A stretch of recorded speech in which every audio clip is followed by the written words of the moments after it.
रेतपुर गांव में सुखिया नाम का एक आदमी रहा करता था।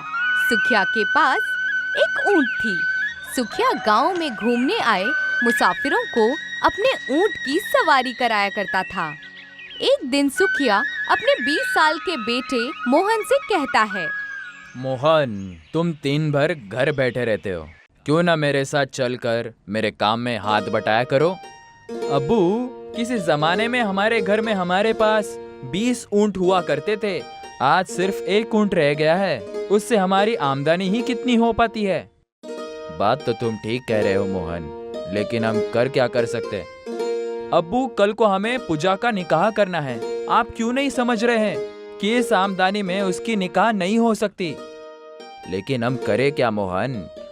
अब्बू, कस्बे के दबंग बलराम ने बेईमानी से हमारे सारे ऊंट छीन लिए। अब उसकी सारी नजरें हमारे इस आखिरी ऊंट पर है। सोचिए अब्बू, अगर वो इस ऊंट को भी हमसे छीन लेगा तो फिर हम क्या करेंगे।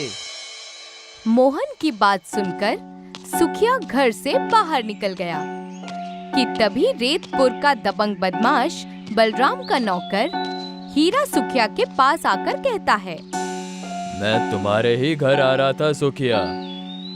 क्या हुआ भाई, क्या मुझसे कोई गलती हुई है। गलती तो तुम्हारे अब्बू से हुई थी सुखिया, जिसने हमारे मालिक बलराम से अच्छा खासा कर्ज लिया था, जिसका ब्याज तुम आज तक चुका रहे हो। बलराम सेठ ने तुम्हें याद किया है। कुछ ही देर में सुखिया बलराम की हवेली के अंदर बलराम के सामने खड़ा होता है। सुखिया, इस महीने के ब्याज के रुपए मुझ तक नहीं पहुँचे। बलराम सेठ, मैं अपने अब्बू का कर्ज चुका चुका कर कंगाल हो गया हूँ। आपने हमारी पुरखों की हवेली मुझसे छीन ली, मेरे 20 ऊंट भी मुझसे छीन लिए और मेरे पास अब एक ही ऊंट बचा है। इसीलिए अब मेरे पास देने के लिए कुछ नहीं है। अरे तुम्हारे पास जो एक ऊंट है ना, वो मुझे दे दो। ऐसी बेईमानी मत कीजिए बलराम सेठ, उसी ऊंट से तो मेरा घर चल रहा है। मेरा खानदान बर्बाद हो जाएगा। देखो, तुम्हारी बीवी तो पहले ही मर चुकी है सुखिया, और तुम्हारा बेटा 20 साल का हो चुका है। उसे मेहनत मजूरी करने को क्यों नहीं कहते। बलराम सेठ, मैंने तुम्हारे जितने भी अत्याचार सहने थे सह लिए, लेकिन अब मैं यहाँ से जा रहा हूँ। सुखिया वहाँ से चला गया। सुखिया बलराम की हवेली से कुछ ही दूर चला था कि तभी एक ट्रक उसे कुचलता हुआ चला गया। सुखिया की मौके पर ही मौत हो गई। सुखिया के बेटे मोहन ने अपने पापा का अंतिम संस्कार कर दिया और घर पर आकर फूट फूट कर रोने लगा। रो मत भैया, अगर आप ही हिम्मत हार जाओगे तो फिर मुझे कौन संभालेगा। पापा के बाद आप ही मेरा सहारा हो भैया। अपनी बहन की बात सुनकर मोहन खामोश हो गया। अगले दिन मोहन सोकर उठा ही था कि तभी बलराम कुछ गुंडे लेकर वहां आ पहुंचा। अपना घर खाली कर दो मोहन, और चुपचाप अपना ऊँट मुझे दे दो। तुम्हारा वो ऊँट मेरे ब्याज की आखिरी किश्त होगी, और तुम्हारे घर तुम्हारे पुरखों द्वारा लिए गए कर्ज की असली कीमत, जो कि मैंने तुम्हारे दादा को दी थी। मैं तुमसे नहीं डरता बलराम। तुमने न जाने अब तक कितने ही कस्बे के असहाय और गरीब आदमियों की झूठ बोलकर हड़पी है, और मेरे दादा के देहांत के बाद तुमने मेरे अब्बू को भी बर्बाद कर दिया। अबे तुम्हारे दूध के दांत भी नहीं टूटे बच्चे, मेरा मुकाबला करोगे। मेरा मुकाबला तो तुम्हारे अब्बू और दादा भी नहीं कर सके, तो तुम क्या खाक करोगे। इतना बोलकर बलराम अपने गुंडों से कहता है, देखते क्या हो, मोहन के घर पर कब्जा कर लो और मोहन और उसकी बहन को धक्के देकर घर से बाहर निकाल दो। बलराम के गुंडों ने मोहन और उसकी बहन पूजा को उसके ही घर से बाहर निकाल दिया। दुष्ट पापी, तूने हमारा सब कुछ छीन लिया। कम से कम हमें हमारे घर से हमारे पापा की कुछ आखिरी निशानियां तो ले जाने देता। पूजा ने इतना कहा ही था, बलराम पेंटिंग पूजा के हाथ में पकड़ाता हुआ कहता है, तुम्हारे अब्बू को अपना ऊँट बहुत प्यारा था, लेकिन हम तो तुम्हें तुम्हारा ऊँट नहीं दे सकते, लेकिन तुम ये ऊँट का तस्वीर लेकर जा सकते हो। इस ऊँट का तस्वीर देखकर अपने अब्बू को याद करना। पूजा उस तस्वीर को पकड़कर अपने भाई मोहन के साथ रोती हुई वहाँ से चली गई। वो दोनों गांव की सीमा पर पहुँचे ही थे कि तभी गांव के मुखिया ने उन दोनों को रोक लिया। तुम दोनों को कहीं जाने की जरूरत नहीं है। तुम दोनों आज से मेरे घर पर रहोगे। नहीं मुखिया जी, मैं आपका यह एहसान नहीं ले सकता।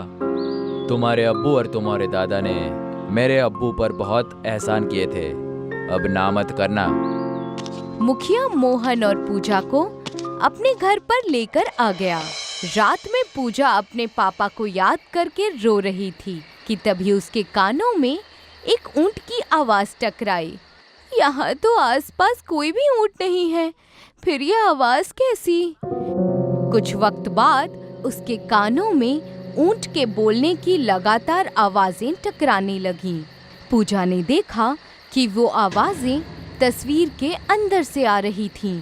पूजा ने जैसे ही उस तस्वीर को देखा तो वो हीरे का ऊंट तस्वीर के अंदर एक रेगिस्तान में चला जा रहा था। पूजा अपने भाई मोहन को बाहर बुलाकर लाती है। क्या हुआ पूजा? भैया, ये देखिए, इस तस्वीर में हीरे का ऊंट चल रहा था और बोल भी रहा था। मोहन उस तस्वीर को गौर से देखने लगा। जैसे ही मोहन ने उस तस्वीर में बने हीरे के ऊंट को हाथ लगाया, अचानक वो हीरे का ऊंट तस्वीर से बाहर निकल आया।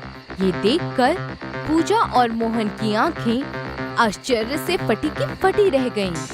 मुझे देखकर चौंकने की जरूरत नहीं है। मैं जादुई हीरे का ऊंट हूँ जो तुम्हारे दादा ने एक जादू की नगरी से खरीदा था, लेकिन किसी वजह से उन्होंने मुझे इस तस्वीर के अंदर बंद कर दिया था और मुझसे कहा था कि जब उनका पोता इस तस्वीर को हाथ लगा देगा मैं तब बाहर आ जाऊंगा। इस मंजर को मुखिया भी देख रहा था। मुखिया वहाँ आकर मोहन से कहता है, मोहन, मेरे अब्बू कहा करते थे कि तुम्हारे दादा के पास कुछ चमत्कारिक ताकत भी थी, लेकिन तुम्हारे अब्बू को इस बात पर यकीन नहीं था। तभी वो हीरे का ऊंट अपने मुंह से हीरे उगलने लगा। इन हीरों को बाजार में बेचा ना, तुम कोई आम इंसान के पोते नहीं हो।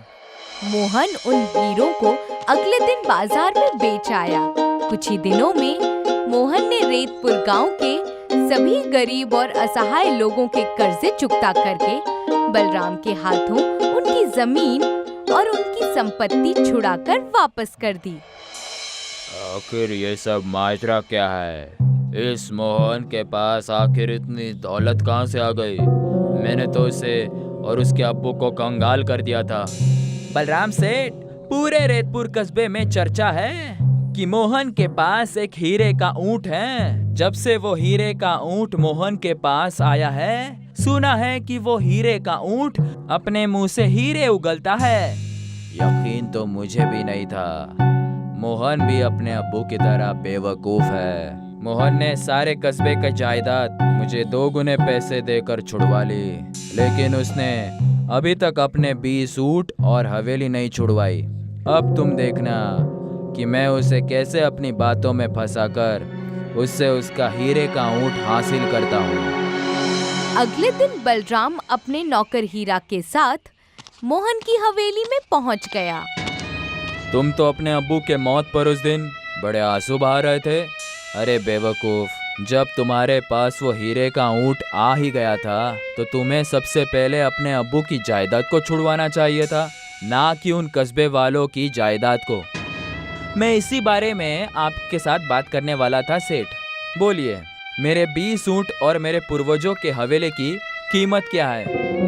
मैं तुम्हारे 20 ऊंट और हवेली वापस कर सकता हूँ, लेकिन तुम्हें इसके बदले तुम्हें अपना हीरे का ऊंट मुझे देना पड़ेगा। बलराम की बात सुनकर मोहन गहरी सोच में डूब जाता है।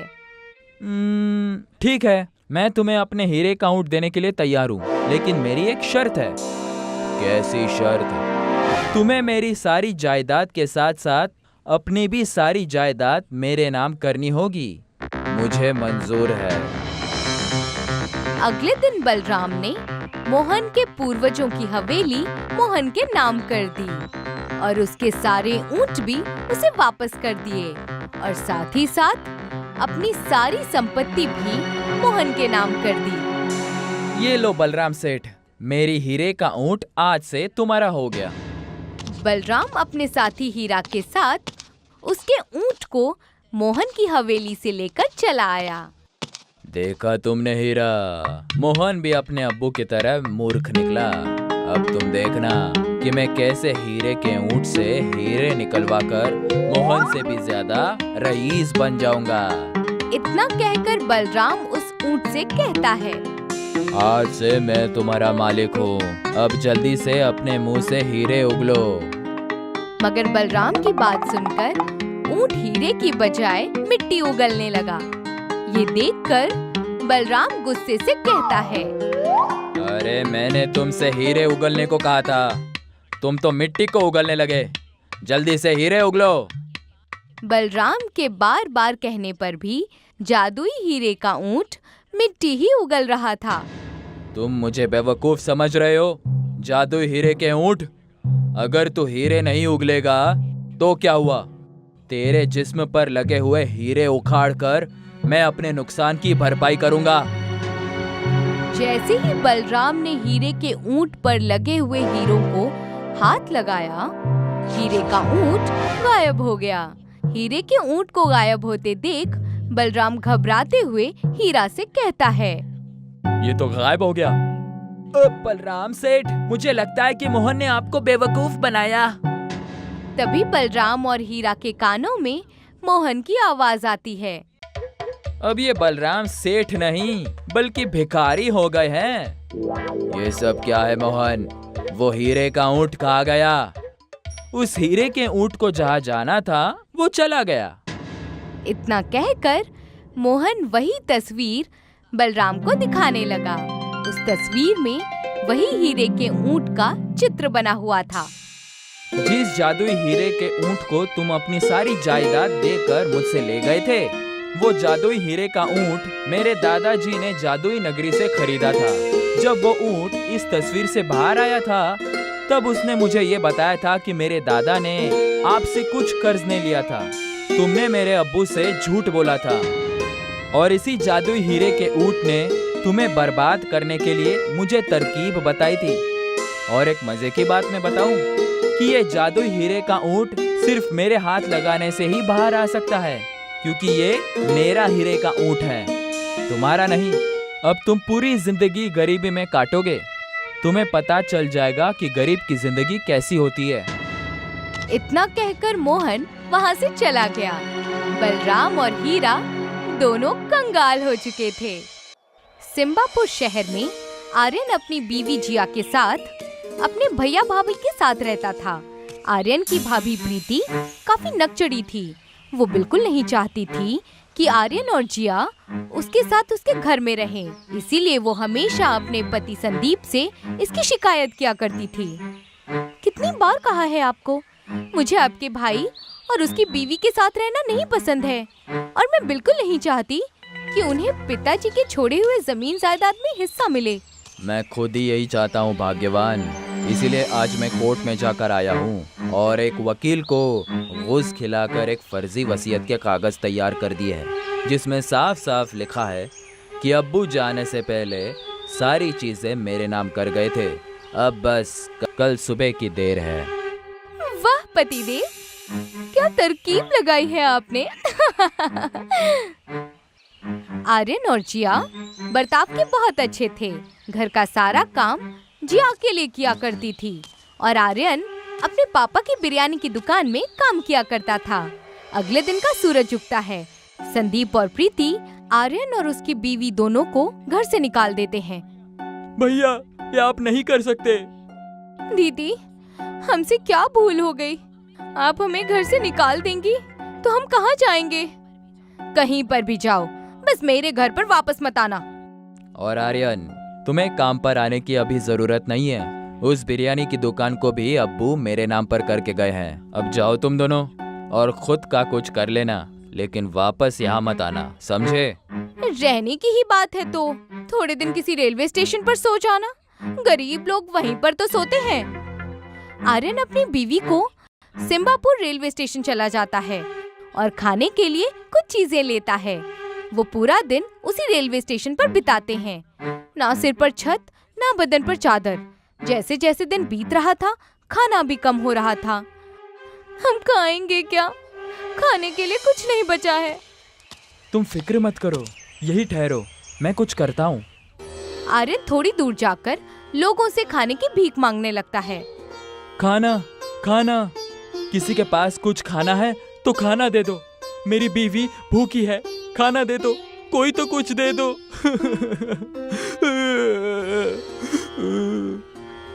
आर्यन अपनी हालत पर फूट फूट कर रोने लगता है। तभी वहाँ पर एक छोटी लड़की आर्यन के पास आकर कहती है, आप रो क्यों रहे हो?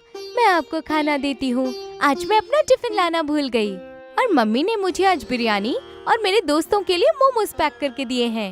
आप रोइए मत, मैं आपको अपना टिफिन देती हूँ। बेटी, तुम्हारा बहुत बहुत शुक्रिया। ऊपर वाला हमेशा तुम्हारे साथ रहे। ऊपर वाले से मेरी ये दुआ है। तभी रास्ते में एक बुजुर्ग औरत कमजोरी की हालत में लोगों से खाना मांग रही थी। कोई खाना दे दो, नहीं तो मैं जिंदा नहीं बचूंगी। आर्यन उसे देखकर रुक जाता है और बुजुर्ग औरत से कहता है, जी अम्मी जी, मैं थोड़ा सा खाना आपको देता हूँ। मैं अपने हिस्से का खाना आपको दे देता हूँ। मुझे बस इतना खाना चाहिए था जिससे मेरी बेगम का पेट भर जाए।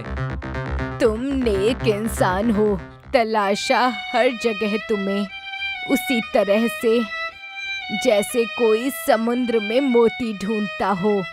हर बार पत्थर हाथ में आते हैं, मगर आज इस समंदर में मुझे मोती मिल गया। वो बुजुर्ग औरत अचानक से परी में तब्दील हो जाती है। जिस बच्ची ने तुम्हें आज टिफिन दिया था वो मैं ही थी बेटा।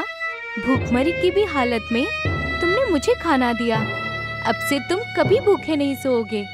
धीरे धीरे सब जो तुमने खोया है उसका दुगना तुम्हारे पास आ जाएगा। मेहनत करो और खूब तरक्की करो आर्यन। परी जादू से वहाँ स्टेशन पर एक दुकान खड़ी कर देती है जिस पर मोमोज बिरयानी लिखा होता है। कल से तुम यही बेचोगे। इस दुकान पर तुम काम करोगे। जो कोई तुम्हारे हाथ की बिरयानी खाएगा वो उसका दीवाना हो जाएगा। ये कहकर परी वहाँ से चली जाती है। आर्यन जिया को जाकर खाना देता है और उसे सारी बात बताता है। अच्छे लोगों के साथ बुरा होता है, सबने कहा और सुना है, मगर आज जो हमारे साथ हुआ है वो प्रमाण है कि ये बात गलत है। अगले दिन आर्यन और जिया दोनों दुकान में जाते हैं जहाँ पर पहले से ही मोमोज बिरयानी बनाने की चीजें वहाँ पर 2 पेटियों में रखी हुई थी और साथ ही वहाँ पर एक पर्ची भी थी जिसमें मोमोज बिरयानी बनाने का तरीका लिखा हुआ था। यहाँ तो पहले से ही चीजें रखी हुई है। हम इस बिरयानी को सबके लिए बेचेंगे। इसे गरीब भी खरीद सकता है और रईस भी। इस बिरयानी को हम 5 रुपयों में बेचेंगे। सही कहा आपने। आर्यन और जिया मोमोज बिरयानी बना लेते हैं और उस मोमोज बिरयानी को रेलवे स्टेशन पर 5 रुपए में बेचना शुरू कर देते हैं। कुछ वक्त बाद वहाँ कई सारे लोग उनकी बनाई हुई मोमोज बिरयानी खाने चले आते हैं। बेटा, शुक्रिया, तुमने हम गरीबों को अपने ध्यान में रखकर ये अनोखी मोमोज बिरयानी 5 रुपयों में बेचना शुरू कर दी। हमने भी दिन सहे हैं, हमें पता है कि कैसा लगता है। आप बेफिक्र रहिए और ये बताइए कि आपको और बिरयानी चाहिए क्या, क्योंकि उसके लिए और पैसे देने की जरूरत नहीं है। धीरे धीरे आर्यन और जिया की मोमोज बिरयानी पूरे शहर में मशहूर हो गई। सब लोग उसकी दुकान पर 5 रुपए की मोमोज बिरयानी खाने आने लगे। कई शहरों के रईस लोग भी 5 रुपए वाली मोमोज बिरयानी खाने आते और उसे कई सारे पैसे देकर जाते। ये खबर हवा की तरह संदीप और प्रीति तक भी पहुंच जाती है। ये मैं क्या सुन रही हूँ पतिदेव? आर्यन और जिया फिर से रईस बनते जा रहे हैं। उन्हें कई सारे शहर के धनवान लोग उस बिरयानी को खाकर ज्यादा पैसे भी दे रहे हैं उन्हें।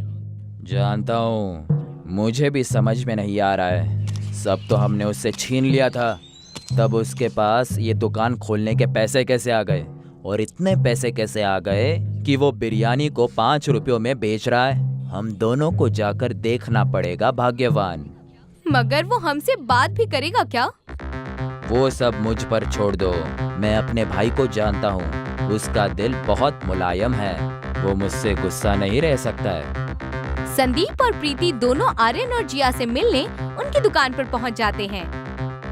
मेरे भाई आर्यन, मुझे माफ कर देना, मुझसे गलती हो गई थी।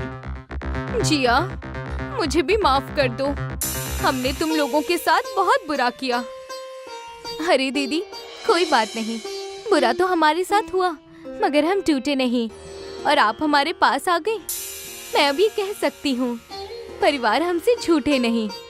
संदीप भैया, हमने आप दोनों को माफ किया। मैं आप दोनों को मोमोज बिरयानी खिलाता हूँ। आर्यन दोनों को मोमोज बिरयानी खिलाता है। संदीप बातों बातों में आर्यन से मोमोज बिरयानी की दुकान का राज पूछता है और आर्यन अपने भाई पर भरोसा करके उसे बता देता है। भैया, हम 5 रुपए में इस मोमोज बिरयानी को इसलिए बेच पा रहे हैं क्योंकि इस दुकान में 2 पेटियां हैं जिसमें हर रोज अपने आप मोमोज बिरयानी बनाने की चीजें अपने आप आ जाती है और पर्ची में मोमोज बिरयानी कैसे बनाते हैं वो भी लिखा हुआ है। इसलिए ये मोमोज बिरयानी खाने में इतनी अच्छी लगती है। अच्छी बात है, बहुत अच्छी बात है। मोमोज बिरयानी के लिए शुक्रिया। अब हम चलते हैं, लेकिन हम आगे भी तुम दोनों से मिलने आते रहेंगे। संदीप और प्रीति घर लौट जाते हैं।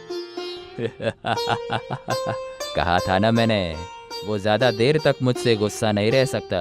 और देखा किस तरीके से मैंने उससे सब उगलवा लिया। वो 2 पेटियां और वो पर्ची, हमें बस वही चाहिए, फिर हम भी मोमोज बिरयानी बेचेंगे और वो भी ज्यादा पैसे में। सोचो सोचो पतिदेव, कितने पैसे होंगे हमारे पास। कुछ योजना बनाओ। मैंने रास्ता सोच रखा है भाग्यवान, बस तुम मेरे साथ चलना। अगले दिन रात को आर्यन और जिया अपनी दुकान को बंद करके चले जाते हैं और संदीप और प्रीति रेलवे स्टेशन में प्रवेश करते हैं। प्रवेश करते ही उन्हें वो बच्ची मिलती है जिसने आर्यन को मोमोज और बिरयानी की टिफिन दी थी।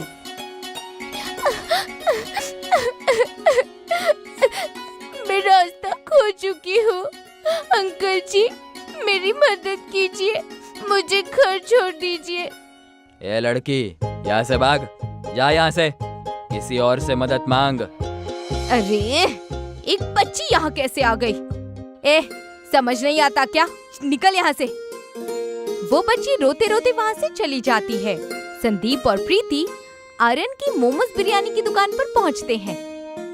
देखो, यही है वो पेटियां जिसमें हर दिन उस अनोखी मोमोज बिरयानी बनाने की चीजें अपने आप आ जाती हैं। और वो रही पर्ची जिसमें उस मोमोज बिरयानी बनाने को तरीका लिखा है। कितना भोला है मेरा भाई, ऐसी चीज को इतनी आसानी से छोड़कर कैसे जा सकता है? बेवकूफ भाई है मेरा, इसीलिए मैं बहुत रईस हो जाऊंगा। संदीप और प्रीति उन दोनों पेटियों और पर्ची को उठाकर जाने लगते हैं। तभी उन्हें बीच में एक बुजुर्ग औरत नजर आती है जो उन दोनों से मदद मांगती है। कोई मेरी मदद करो, कोई मुझे कुछ खाने के लिए दे दो, बड़ी भूख लग रही है। बेटा, पेटी में से कुछ खाने के लिए दे दो। नहीं नहीं, हमारे पास आपको देने के लिए कुछ नहीं है। जैसे ही वो ये शब्द कहता है, वो बुजुर्ग औरत परी में तब्दील हो जाती है और वो उन दोनों से कहती है, मैंने 2 बार रोकने की कोशिश की तुम दोनों को अपने कहर से बचाने की, मगर लालच को मैंने तुम्हारे अंदर वास करते देखा। नहीं मिलेगी माफी तुम दोनों को इस गुनाह की। रईस होना था तुम दोनों को, अब सब छीन लिया जाएगा तुमसे। कूदता तुम्हारा मन पैसा देखकर, अब कूदते रहना जिंदगी भर एक मेंढक की तरह। संदीप और प्रीति मेंढक में तब्दील हो जाते हैं। अगली सुबह होती है, आर्यन अपनी दुकान खोलता है और उसे वो दोनों पेटियां अपनी जगह पर ही मिलती हैं, जैसे पिछली रात को कुछ हुआ ही ना हो। शहर में आर्यन आगे और कई सारी जगहों पर अपनी 5 रुपए की मोमोज बिरयानी की दुकान खोल लेता है और अपनी जिंदगी आराम से जीता है। गौरव रेलवे स्टेशन के पास गोभी आलू पराठा बनाने का काम करता था। आइए आइए, गर्मा गर्म गोभी आलू के पराठे खाइए। गौरव के घर पर उसकी अम्मी, बेटी और बीवी थी। गौरव सुबह से लेकर शाम तक मेहनत करता, लेकिन फिर भी अपनी गरीबी दूर नहीं कर पा रहा था। सुनिए जी, गोभी आलू के पराठे बनाने में लागत बहुत ज्यादा आती है। आप एक काम कीजिए, आप सादे पराठे बना के बेचिए, जिससे हमारी लागत कम आएगी और प्रॉफिट ज्यादा होगा। नहीं, मैं ऐसा नहीं कर सकता।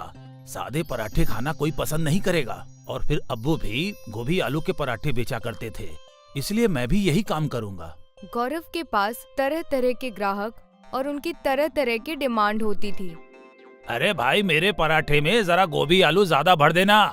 मुझे पराठे के साथ सब्जी भी चाहिए। मुझे पराठे के साथ अचार चाहिए। अहम, मुझे पराठे के साथ नहीं चाहिए। गौरव कभी कभी ग्राहकों की डिमांड सुनकर परेशान हो जाता था। अगर आपको पराठे के साथ सब्जी चाहिए तो उसके अलग से पैसे देने होंगे। मैं अलग से पैसे नहीं दूंगा। देख रहे हो भाइयों, ये मियाँ सब्जी के पैसे अलग से मांग रहे हैं। चलो चलो, हमें यहाँ खाना नहीं खाना है। सुनिए तो, आप लोग कहाँ जा रहे हैं? रुकिए तो सही। एक दिन गौरव बहुत निराश होकर घर पहुंचा। क्या हुआ? ठेले पे लोगों की संख्या लगातार कम होती जा रही है। ग्राहक पैसे देना नहीं चाहते, लेकिन उन्हें सब्जी, अचार, दही सारे पराठों के साथ उन्हें चाहिए। चलिए कहीं बाहर घूमने चलते हैं, थोड़ा मूड फ्रेश हो जाएगा। हमारे पास इतने पैसे तो नहीं है कि किसी टूरिस्ट प्लेस पे घूमने जाएं। तुम्हारे घर ही घूमने चलते हैं। गौरव अपने ससुराल में घूमने गया, जो गांव में थी। रास्ते में गौरव और उसकी बीवी को प्यास लगी। उन्हें कहीं से बाहर गिरने की आवाज सुनाई दी। ये झरने की आवाज तो पूरब दिशा की ओर से आ रही है। गौरव और उसकी बीवी पूरब की ओर चलते गए। झाड़ियों के पार उन्हें एक बहार मिली। ये बहार तो बेहद खूबसूरत है। गौरव और उसकी बीवी ने जी भरकर पानी पीकर प्यास बुझाई और हाथ पैर भी धोए। जब वो चलने के लिए तैयार हुए तो उन्हें किसी के कराहने की आवाज सुनाई दी। ये कराहने की आवाज बहार के पीछे से आ रही है। बहार के अंदर घुस के देखना होगा, तभी पता लगेगा कि उस पार कौन है। लेकिन बाहर के अंदर घुसना खतरनाक भी हो सकता है। क्या पता ये किसी तरह का जाल हो। तभी बाहर में से आवाज आई। ये किसी तरह का जाल नहीं है। मेरी मदद करो। मैं एक साधु हूँ। मुझे कैद से आजाद करो। मुझे बहार के पार जाना ही होगा बेगम। अगर मैं वहाँ कैद होता तो मैं नहीं चाहता कि मुझे भी कोई कैद से आजाद करे। गौरव बहार के पार गया तो उसने देखा कि एक बाबा एक कटीले खंबे से बंधे हुए थे। बाबा की पीठ से खून बह रहा था। तुम कौन हो और यहाँ कैसे कैद हो गए? मैं सब कुछ बताऊंगा। पहले तुम मुझे कैद से आजाद करो। गौरव ने रस्सी खोल दी और बाबा आजाद हो गए। तुम्हारा बहुत बहुत शुक्रिया। मैं एक साधु हूँ और मेरे पास तिलस्मी ताकत है। मैं इंसान की मुरादें पूरी कर सकता हूँ। कुछ लोगों ने मेरा गलत फायदा उठाने की कोशिश की। जब मैंने उनकी बात नहीं मानी तब उन्होंने मुझे इस बहार के पीछे कैद कर दिया। अगर तुम्हारे पास तिलस्मी ताकत है तो खुद तुम उससे आजाद क्यों नहीं हो पाए? मैं अपनी ताकत का इस्तेमाल खुद के लिए नहीं कर सकता। ठीक है साधु महाराज, अब मैं चलता हूँ। मुझे अपने ससुराल पहुंचना है। मुझे देर हो रही है। तुम खाली हाथ क्यों जा रहे हो? तुमने मेरी मदद की है। मैं तुम्हारी क्या मदद कर सकता हूँ? अगर तुम्हारी कोई ख्वाहिश हो तो बता दो। नहीं साधु जी, मैं अपनी मेहनत और लगन से जीवन में कुछ हासिल करना चाहता हूँ। साधु बाबा से बहुत खुश हुआ और उसने मन ही मन गौरव को बहुत सारी बरकतें दी। गौरव अपने ससुराल से लौटने के बाद फिर से अपने गोभी आलू के पराठे बनाने के धंधे में लग गया। आइए आइए, गर्मा गर्म गोभी आलू के पराठे खाइए। आइए आइए। ग्राहक फिर से तरह तरह की डिमांड करने लगे। अरे भाई, मुझे पराठे के साथ सब्जी भी चाहिए। सब्जी तो नहीं है। तभी अचानक उस आदमी के पराठे में से सब्जी निकलने लगी। मुझे पराठे के साथ दही चाहिए। मेरे पास दही नहीं है। लेकिन तभी उस आदमी के पराठे में से दही निकलने लगा। मुझे पराठे के साथ अचार चाहिए। मेरे पास अचार नहीं है। लेकिन तभी तीसरे आदमी के प्लेट में से अचार निकलने लगा। सारे लोगों का दिमाग चकरा गया। ये सब क्या हो रहा है? मैंने लोगों को सब्जी दही अचार नहीं दिया, तो भी इनके प्लेट में तीनों चीजें कहाँ से आ गईं? तभी वहाँ वही बाबा आए जिन्हें गौरव ने बाहर के पीछे जाकर आजाद किया था। बेटा जरा 2 पराठे लगा देना, सब्जी दही और अचार के साथ। इतना कहकर बाबा अदृश्य हो गए। गौरव समझ गया कि ये सारा चमत्कार उन बाबा की वजह से हो रहा है। गौरव की रेहड़ी पर लोगों की भीड़ लग गई। सभी पराठे खाने के लिए वहाँ टूट पड़े। वे पराठे के साथ सब्जी, दही, अचार और जो भी मांगते वही पराठों में से निकलने लगता और थाली में आ जाता। गौरव ईमानदारी से सिर्फ पराठों के पैसे लिया करता। कुछ ही दिनों में गौरव लखपति बन गया। गौरव ने सबको सच सच बताया कि ये चमत्कार एक बाबा की वजह से हो रहा है, जिसे गौरव ने बाहर के पीछे के कैद से आजाद किया था। वे बाबा बाहर के पास ही ध्यान में लीन होकर तपस्या करने लगे। गौरव के बराबर में दीपक नाम का एक आदमी ठेला लगाता था। दीपक भी पराठे बेचता था। दीपक ने सोचा कि अगर वो भी गौरव की तरह वरदान प्राप्त कर ले तो वो भी जल्दी अमीर हो जाएगा। दीपक गौरव के पास गया और उसने बातों बातों में वो जगह पूछ ली जहाँ बाहर था। दीपक बंदूक लेकर बाबा के पास पहुँच गया। तुम कौन हो और यहाँ क्यों आए हो? सुन बड़ाओ, मेरा नाम दीपक है और मैं गौरव के सामने ठेला लगाता हूँ। तूने गौरव को तोहफा देके बहुत बुरा किया। तुम गलत समझ रहे हो। गौरव एक भला और मेहनती आदमी है। उसने मुझसे कोई तोहफा नहीं मांगा था। मैंने उसे सुखी रहने की बरकतें दी है। समझ गए ना? मेरे सामने ज्यादा बड़बड़ मत कर बुड्ढे। चुपचाप मुझे भी लखपति बनने की बरकतें दे, वरना बंदूक से तेरा भेजा उड़ा दूंगा। इस तरह से बरकतें नहीं मिला करती है। लगता है तू ऐसे नहीं मानेगा। दीपक ने बाबा की गर्दन पकड़ ली और उनकी गर्दन को दबाते हुए कहा, जल्दी बरकत दे, वरना मैं तेरा काम तमाम कर दूंगा। ठीक है, मैं तुझे बरकतें देता हूँ।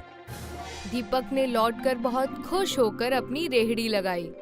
दीपक ने जब ग्राहकों को प्लेट में पराठे रखकर दिए तो प्लेट में पराठों के ऊपर सांप बिलबिलाने लगे।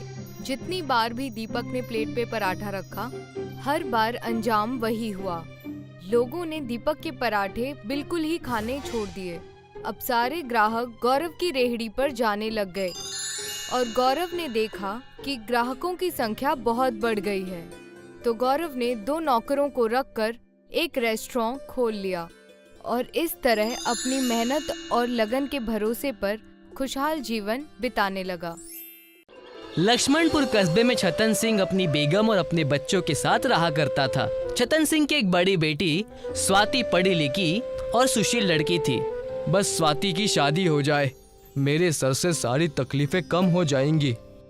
आप इसकी फिक्र क्यों कर रहे हैं जी? स्वाति अच्छी लड़की है, उसकी शादी जरूर एक अच्छे घराने में होगी। आप निश्चिंत होकर अपने काम पर जाइए, मैं खाना स्वाति के हाथों भेज दूंगी। छतन सिंह एक किराने की दुकान में नौकरी किया करता था और हमेशा अपने मालिक के ताने और ग्राहकों से डांट सुना करता था। मुझे 1 किलो बासमती चावल दे देना, आज घर पर बिरयानी बनानी है। अरे वाह बहन जी, ये बड़ी अच्छी बात है। 1 किलो बासमती चावल पूरे 200 रुपए के हैं, पैसे दीजिए। 200 रुपए? तुम्हारा दिमाग खराब तो नहीं हो गया है? 200 रुपए चावल कैसे हो सकते हैं? आस पड़ोस की दुकानों में तो 120 रुपए किलो है। वो क्या है ना बहन जी कि ये सारी कीमत मेरे मालिक ने तय की है। अगर मैं इसे कम में बेचता हूँ तो मुझे बहुत डांट पड़ती है। उनसे कहिए अब से मैं आपके इस घटिया दुकान में नहीं आने वाली हूँ और सबको मना करने वाली हूँ कि और कोई भी इस दुकान में ना आए।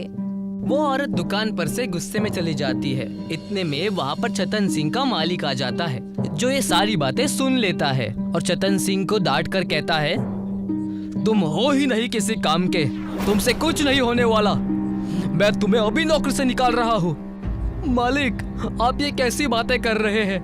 मैं आपके यहाँ 20 साल से काम कर रहा हूँ, ऐसा ना कीजिए। एक ग्राहक तो तुमसे संभाला नहीं जाता। चले जाओ यहाँ से, दफा हो जाओ।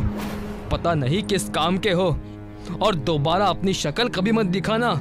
छतन सिंह वहाँ से जा ही रहा होता है कि स्वाति बाहर से टिफिन का डब्बा लिए उसे रास्ते में मिलती है और उसे मायूस देखकर उससे कहती है, क्या हुआ पिताजी, आप ऐसे परेशान क्यों हैं और इस तरह इतनी तेज धूप में कहाँ जा रहे हैं? मैं क्या करूं बेटी, मेरी किस्मत ही फूटी हुई है।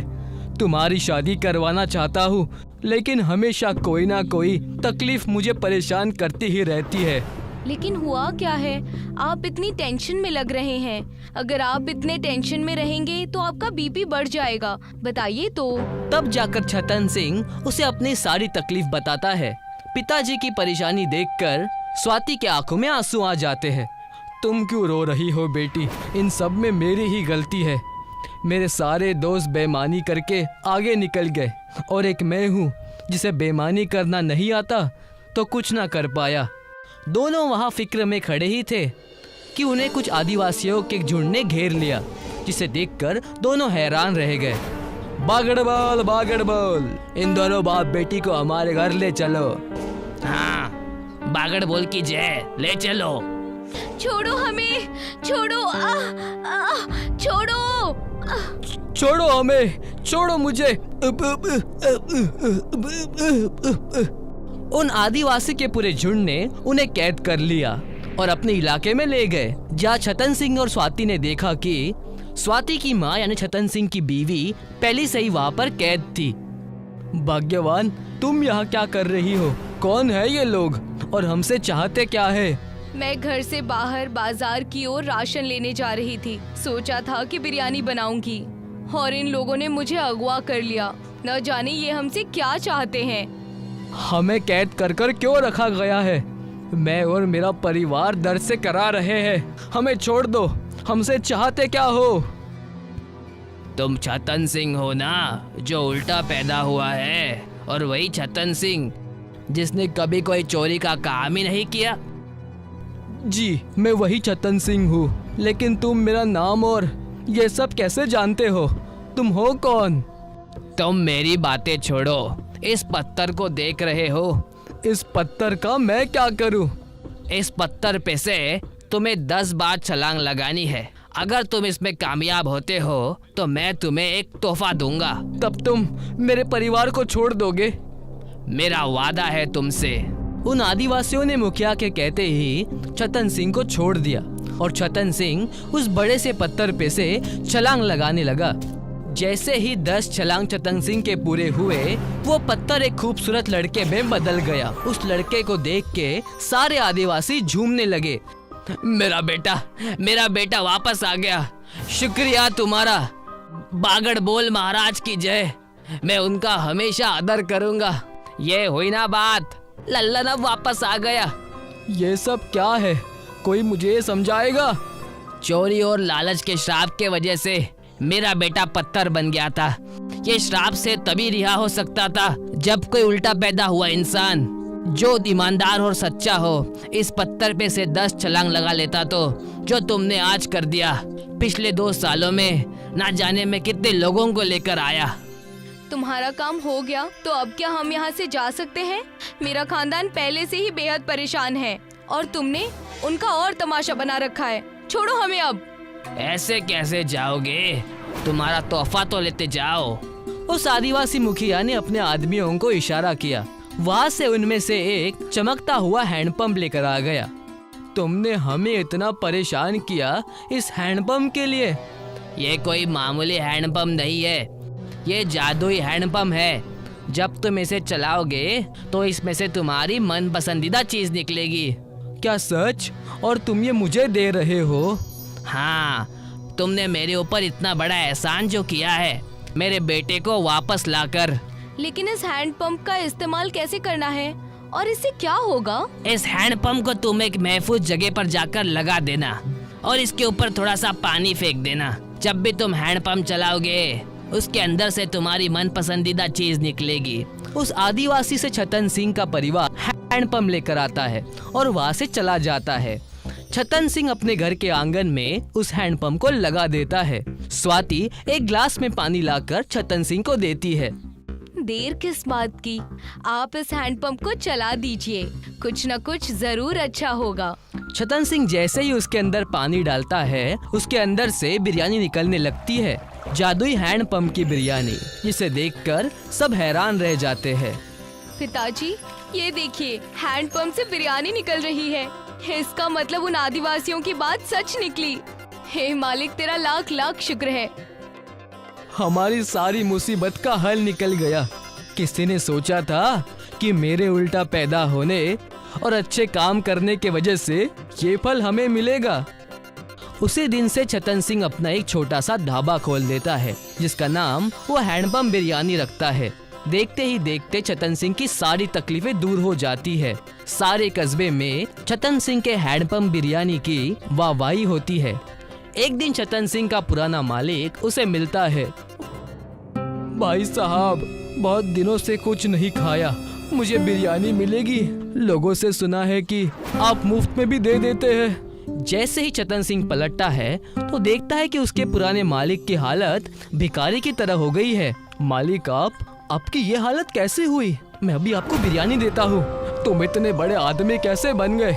लोगों को हमेशा मैं लूटता रहा और मेरा ये हाल हो गया। सारी दुकान और जमीन मिट्टी में मिल गई। जैसे ही छतन सिंह ने हैंडपंप चलाना शुरू किया, उसमें से बिरयानी निकलने लगी और उसने अपने पुराने मालिक को परोस कर खिलाया। ऐसे ही छतन सिंह सबकी मदद करने लगा और अपने हैंडपंप बिरयानी से अपनी जिंदगी ऐशो आराम से बिताने लगा। और उसने अपनी बेटी स्वाति की शादी भी अच्छे घराने में कर दी। एक गांव में सूका और लंबू दो भाई रहते थे, लेकिन दोनों की आपस में बिल्कुल नहीं बनती थी। दोनों को लगता था कि उसका भाई उसका भला नहीं चाहता, इसीलिए दोनों रोजाना आए दिन झगड़ते रहते थे। उनकी अम्मा उन्हें समझाती थी, लेकिन वो दोनों अपनी अम्मा की बात भी नहीं मानते थे और इसका फायदा चतुर उठाता था। आए दिन दोनों अपना काम बदलते रहते थे। एक रोज सूका ने बिरयानी की ठेली लगा ली, जबकि लंबू अमरूद ही बेच रहा था। देख लंबू, तू अमरूद में मुझसे बहस कर रहा था, इसलिए मैंने चिकन बिरयानी का काम शुरू किया है। अब तू यहाँ कोई बहस मत करना, वरना अच्छा नहीं होगा। देख भाई, अगर तू प्यार से कहता तो इस बार मैं तेरी बात मान भी जाता, लेकिन तूने मुझे पीटने की धमकी दी है। अब मैं कल से चिकन बिरयानी ही बेचूंगा, लेकिन इस बार मैं तेरा काम बंद करा कर रहूंगा। ठीक है, देखते हैं कि कौन जीतता है। दोनों बहस कर ही रहे थे कि तभी वहाँ चतुर आ गया। क्या हुआ भाई, कैसे लड़ रहे हो सुबह सुबह? और चुका, तू आज बिरयानी ले आया, वो भी चिकन? अरे वाह, ला एक प्लेट दे, खाकर बताऊं कि कैसी बनी है। चतुर भाईजान, ये ठेला आपका है, जितना खाना है आराम से खाओ। चतुर ने बिना पैसों के ही खूब बिरयानी खाई। वो सूका की बिरयानी की तारीफ करने लगा। ये बात लंबू को पसंद नहीं आई। सुका, तूने बिरयानी तो गजब बनाई है, खाकर मजा आ गया। अब ये ग्राहकों को भी खूब पसंद आएगी। अरे भाईजान, तुम कल मेरे हाथ की बिरयानी खाना, उंगलियां चाटते रह जाओगे। ठीक है, कल की कल देखी जाएगी। अभी तो तुम अमरूद ही खिला दो, तुम्हारे अमरूद भी कम अच्छे नहीं हैं। लंबू थोड़ी सी तारीफ से खुश हो गया और चतुर को मुफ्त के अमरूद मिल गए। सूका ने दिन भर बिरयानी 50 रुपए में बेची और उसकी अच्छी कमाई हुई। ये बात उसकी आंखों में खटक रही थी। शाम को दोनों भाई अपने घर की जानिब चले। अगले रोज लंबू सूका से पहले ही अपनी कार्ट लेकर पहुंच गया और उसने उस बोर्ड पर लगा दिया, चिकन बिरयानी 40 रुपए प्लेट। कुछ ही देर में वहाँ सूखा भी आ गया। पागल, इतने कम में बिरयानी बेच रहा है? आज बताऊंगा तुझे कि तू कैसे अपनी बिरयानी बेच पाएगा। दोनों भाइयों के रेट में अंतर देखकर लोग लंबू के पास ही जा रहे थे और सस्ते होने की वजह से बिरयानी का लुत्फ उठा रहे थे। ये देखकर सूका को भी बिरयानी सस्ती करने का आइडिया आया और उसने 50 की जगह 40 लिख दिया। अब दोनों में बराबर की टक्कर हुई और शाम को बिरयानी बेचकर दोनों घर पहुँचे। मैंने सुना है कि तुम दोनों आज भी अपना नुकसान करके आए हो। अम्मा, इसने मुझे धमकी दी थी और अब मैं इसका काम बंद करवा के रहूंगा। अम्मा, जब आपको कुछ भी इल्म ना हुआ करे तो कुछ भी मत बोला करो। ठीक है, अब से मैं कुछ नहीं कहूँगी। तुम दोनों को जो भी करना है वो करो। एक दिन सुबह सुबह चतुर सूका से मिलने आया। आओ चतुर भाईजान, बैठो। अरे मैं तो तुम्हें अपना मानता हूँ, इसलिए व्यापार के कुछ कायदे सिखाने आया हूँ। भाईजान, अब तक तुम्हारी मान कर ही तो कारोबार कर रहा हूँ। तुम अब बिरयानी को 5 रुपए में बेचना शुरू कर दो। 5 रुपए में तो चिकन का खर्चा भी नहीं निकलता। तुम अपने भाई को हराना चाहते हो ना, तो तुम्हें पैसे अपनी जेब से लगाने होंगे। लेकिन मेरे पास तो पैसे ही नहीं है। तुम्हारा ये भाई कब काम आएगा? जितने पैसे तुम्हें चाहिए मैं दूंगा। जब तुम कुछ कमा लो तो मुझे वापस कर देना। चतुर ने सूका को कर्जा दे दिया और सूका ने 5 रुपए चिकन बिरयानी का बोर्ड लगा दिया।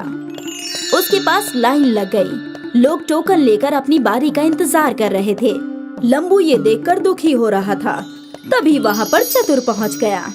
क्या हुआ लंबू, तुम मायूस क्यों हो? अंजाम सामने है और आप मुझसे मायूसी की वजह पूछ रहे हो। तो तू भी 5 रुपए में बिरयानी बेचनी शुरू कर दे। मेरे पास इतने पैसे ही नहीं हैं। ना जाने सूका के पास पैसे कहाँ से आ गए। तुम फिक्र मत करो, मैं तुम्हें कर्ज देता हूँ और तुम भी अब 5 रुपए में बिरयानी बेचना शुरू कर दो। चतुर ने लंबू को भी कर्जा दे दिया और दोनों भाई 5 रुपए में चिकन बिरयानी बेचने लगे। आइए आइए, 5 रुपए में चिकन बिरयानी खाइए। आइए आइए, 5 रुपए में चिकन बिरयानी खाइए। एक प्लेट में चिकन के 4 बोटियाँ। जायकेदार और किफायती चिकन, एक प्लेट में 5 बोटियाँ और सिर्फ 5 रुपए में। दोनों भाइयों की दुश्मनी का लोगों ने जमकर फायदा उठाया और 5 रुपए में भरपेट बिरयानी खाए। आज दोनों भाई दोपहर को ही सारी बिरयानी बेचकर घर पहुँचे। कितना कमाया आज। सूखा और लंबू ने अम्मी जान को सब कुछ सच बताया। अच्छा, तो तुम दोनों को पैसे चतुर ने दिए थे। अब तुम खुद सोच लो कि वो क्या चाहता है। अम्मा, हमें माफ कर दो। हाँ अम्मा, हम आज से आपस में नहीं लड़ेंगे। जितना हम लड़ाई करते रहेंगे उतना दूसरे लोग फायदा उठाएंगे। हाँ अम्मा, हमें ये आज समझ में आ गया है। अब हम मिलकर काम करेंगे और चतुर को सबक सिखाएंगे। दोनों भाइयों ने एक ही कार्ड पर बिरयानी लगाई और बोर्ड लगाया लंबू सूका बिरयानी वाला। अगले रोज वो दोनों पहुंच गए। जब चतुर ने अगले रोज जाकर देखा तो उसके होश फाख्ता हो गए और उसने इत्तिहाद को देखकर वहां से दूर भाग जाना ही बेहतर समझा। दोस्तों, इससे हमें सबक मिलती है कि हमें आपस में इत्तिहाद बनाकर रखनी चाहिए, वरना कोई और इसका फायदा उठा जाएगा। और साथ ही चापलूसों से होशियार रहना चाहिए, वरना जल्द ही डूब जाओगे। रतनपुर गांव के 3 दोस्त रमेश, सुरेश और मुकेश शहर जाकर पैसे कमाने का निश्चय करते हैं। रमेश, सुरेश और मुकेश बचपन के साथी होते हैं और तीनों में बहुत मोहब्बत होती है। लेकिन रतनपुर गांव में उन्हें नौकरी नहीं मिल रही होती है, इसलिए तीनों शहर की ओर निकल जाते हैं। 4 दिनों तक लगातार बारिश होने की वजह से बहुत लोगों का बहुत नुकसान हो चुका है। मेरे पास तो जो बचे खुचे पैसे थे वो भी खत्म हो चुके हैं। शहर जाकर कोई नौकरी मिल जाए तो ही गुजारा हो पाएगा। हाँ भाई, मेरा भी हाल कुछ ऐसा ही है। बारिश ने तो हमारी पूरी फसल बर्बाद कर दी। अब घर पर खाने के भी लाले पड़े हैं। बारिश में तो मेरा घर ही ढह गया। अब मेरे माँ बाप इस इंतजार में हैं कि मैं शहर जाकर कुछ पैसे कमा कर लाऊं तो वापस अपना घर बनवा सकूं। वो तीनों चलते चलते एक नदी के सामने पहुंच जाते हैं। उस नदी के ऊपर एक पुल बना था, पर बारिश ज्यादा होने के कारण पुल टूट जाता है। अरे भाई, ये पुल तो टूट गया है। शहर तो नदी के उस पार है। अब हम नदी कैसे पार करेंगे? हाँ, यहाँ तो कोई नाव भी नजर नहीं आ रही है और हमारा शहर जाना बहुत जरूरी है। अब हम क्या करें? क्या हमें तैर कर नदी पार करनी होगी? मुझे तो कोई और रास्ता नहीं दिखता। लगता है हमें तैर कर ही नदी पार करनी पड़ेगी। और बारिश के कारण नदी में पानी भी बहुत ज्यादा है, इसीलिए हमें सावधानी बरतनी होगी। रमेश, सुरेश और मुकेश उस नदी में कूद जाते हैं। नदी में पानी बहुत ज्यादा हो जाता है। इस वजह से उन्हें बहुत परेशानी होती है और जान का खतरा होता है। बड़ी मुश्किल से वो तीनों दूसरी छोर तक पहुंचते हैं। वहां पहुंचते ही सुरेश के हाथ में एक चिराग होता है। सुरेश, ये तुम्हारे हाथ में क्या है? तुम्हें ये नदी में मिला क्या? हाँ यार, तैरते वक्त ये चीज मुझसे टकराई तो मैं इसे लेकर आ गया। देखने में तो किसी चिराग की तरह लग रहा है। हम इसे बेचकर पैसे कमा सकते हैं। ये तो अलादीन के चिराग की तरह लग रहा है। सुरेश, इसे रगड़ कर देख, शायद इससे जिन बाहर आ जाए। सुरेश उस चिराग को रगड़ता है और उसके अंदर से सच में एक जिन बाहर आ जाता है, जिसे देखते ही मुकेश, सुरेश और रमेश के होश उड़ जाते हैं। इसने मुझे बाहर निकाला, उसका भला हो। इतने दिनों से उस नदी में मुझे बहुत ठंड लग रही थी और बाहर निकलने का जी कर रहा था, पर कोई मिल नहीं रहा था। हुकुम मेरे आका, मैं आपकी क्या खिदमत करूं? सुरेश, मुकेश और रमेश एक दूसरे को देखते हैं और फिर जिन की तरफ अविश्वासी नजरों से देखते हैं।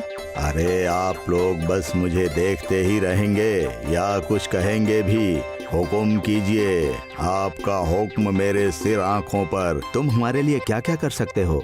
जो आप बोलेंगे वो सब कुछ, मगर हाँ, कोई गलत काम नहीं करता मैं। हम सब शहर जाकर पैसे कमाना चाहते हैं, क्या तुम उसमें हमारी मदद कर सकते हो?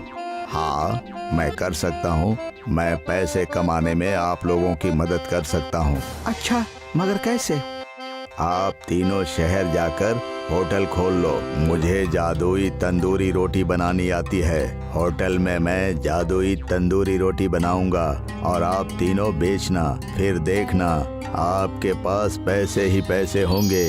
मगर हम होटल खोलेंगे कैसे? हमारे पास तो पैसे नहीं है। हमें उधार लेना पड़ेगा, फिर जब हमारे पास पैसे वापस आ जाएंगे तब हम उधार के पैसे चुका देंगे। रमेश, सुरेश और मुकेश जिनको लेकर शहर पहुंच जाते हैं। वहां उधार के पैसों से एक होटल खोलते हैं। उस होटल का नाम जिन खाना रखते हैं और उसकी मशहूर डिश तंदूरी रोटी होती है। जिन जो तंदूरी रोटी बनाता वो बहुत लजीज होती है और लोगों को बहुत पसंद आती है। कुछ ही दिनों में उनका होटल बहुत तरक्की कर लेता है और उनकी बरकत होने लगती है। उनके होटल पर तंदूरी रोटी खाने के लिए लोगों की भीड़ लगने लगती है। जिन, तुमने तो हमारी जिंदगी बदल दी। तुम्हारी जादुई तंदूरी रोटी तो लोगों को बहुत पसंद आई। तंदूरी रोटी में अलग ही जादू है। हम तुम्हारा एहसान कभी नहीं भूलेंगे। क्या तुम अपनी तंदूरी रोटी का राज बता सकते हो? मेरे आका, ये हम जिन लोगों की सीक्रेट रेसिपी है। ये हम आप लोगों को नहीं बता सकते, मगर मैं हमेशा आपको रोटी बनाकर देता रहूंगा और आपका ये होटल हमेशा अच्छे से चलता रहेगा। होटल चलते हुए 1 साल हो जाता है। रमेश, सुरेश और मुकेश के होटल के सामने बहुत पहले से ही एक धीरज का होटल होता है, जिसके मालिक का नाम धीरज होता है। लेकिन जब से रमेश, मुकेश और सुरेश ने अपना स्पेशल तंदूरी रोटी होटल खोला, तब धीरज का होटल चलना बंद हो गया। धीरज को इस बात का बहुत आश्चर्य होता था कि आखिर वो लोग ऐसा क्या बनाते हैं कि उनकी होटल में इतनी भीड़ होती है। बस अब बहुत हो गया। हमारा कारोबार तो अब बंद होने की कगार पर आ गया है। जब से इन लोगों ने स्पेशल तंदूरी रोटी बेचनी शुरू की है, तब से हमारा तो काम ही नहीं चल रहा है। आखिर ये लोग ऐसा क्या स्पेशल बनाते हैं कि इनकी तंदूरी रोटी इतनी बिकती है और लोगों को इतनी पसंद भी आती है? अब मैं ये राज पता लगा कर ही रहूंगा। धीरज रमेश, मुकेश और सुरेश का सीक्रेट पता करने उनके पीछे लग जाता है। फिर एक दिन सुबह सुबह उनके किचन में चुपके से घुस जाता है और वहीं बैठ जाता है और देखता है कि एक जिन अपने चिराग से निकलता है और तंदूरी रोटी बनाता है। अच्छा, तो ये राज है। अब मैं बताता हूँ इन लोगों को। इनका जादुई जिन ही मैं चुरा लेता हूँ, फिर वो मेरा हुक्म मानेगा और फिर मैं भी अमीर बन जाऊंगा। धीरज रात में रमेश, मुकेश और सुरेश के होटल में घुसता है और जिन का चिराग उठाकर अपने होटल में ले जाता है। अब आएगा न मजा।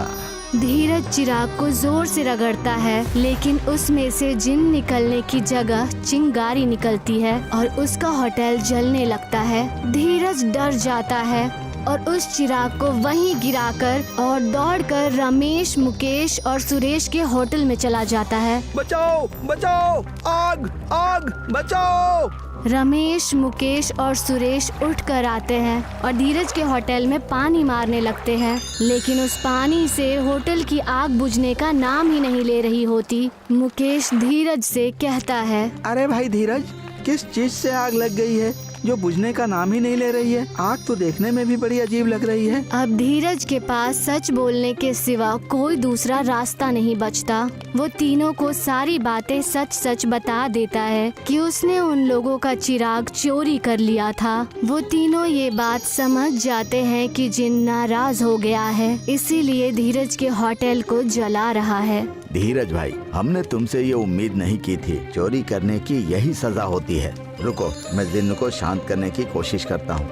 सुरेश दौड़ता हुआ होटल के अंदर जाता है और जिन के चिराग को उठा कर लाता है। उसे अपने हाथों में रखकर वो जिन को मनाने की कोशिश करता है और उसे शांत होने को कहता है। सुरेश की बात सुनकर जिन शांत हो जाता है और धीरज के होटल की आग बुझ जाती है। जिन वापस अपने चिराग में आ जाता है और सुरेश उस चिराग को ले जाकर अपने होटल में रख देता है। इसके बाद धीरज भी समझ जाता है कि चोरी से कभी भी सफलता हासिल नहीं की जा सकती और वो भी अपने होटल में और मेहनत करने लगता है और रमेश, सुरेश और मुकेश भी खुशी खुशी रहने लगते हैं।